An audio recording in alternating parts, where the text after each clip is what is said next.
St. Paul, Minnesota, in Gadsden, Alabama. They're the field secretaries who interact with the members all the time and staff representatives. And each district has a steward.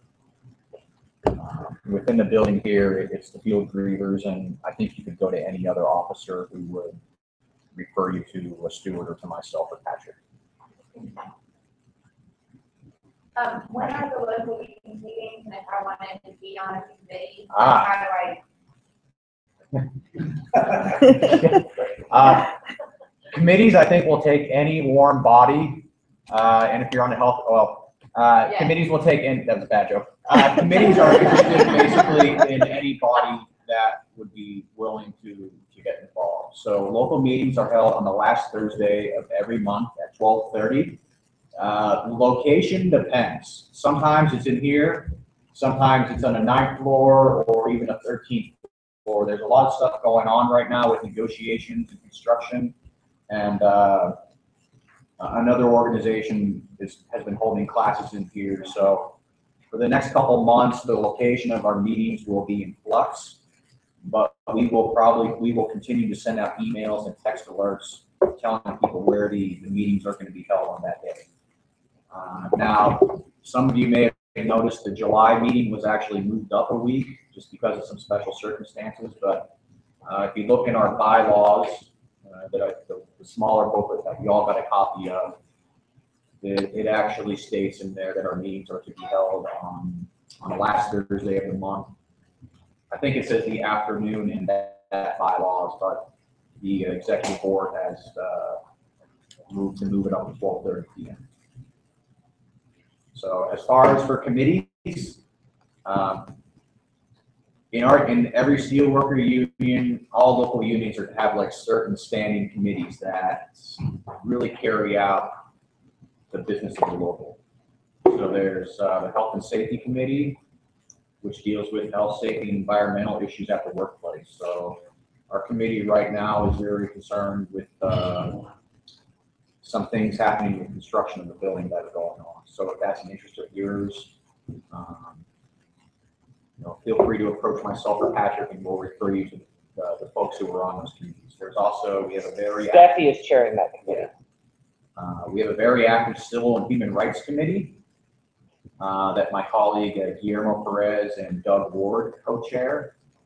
They're doing a lot of stuff out in the community. So this September, or this month, they're holding an event to honor one of Pittsburgh's most famous people ever, Roberto Clemente. They're holding an event in his honor at, I don't know what it is. So if you're interested in the Civil and Human Rights Committee, they would certainly welcome your participation.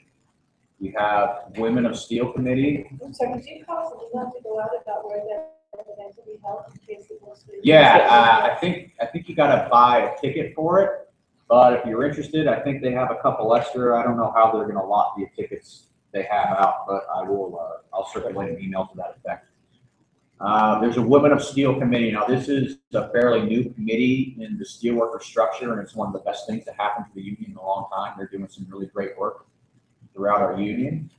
The chair of that committee is my colleague Pam Del Bianco, who was in here for just a minute. They haven't been doing much this summer just because of a lot of travel that the committee members are doing. But again, they would certainly welcome your participation, and know it is not just a committee for women. Brothers can get involved too.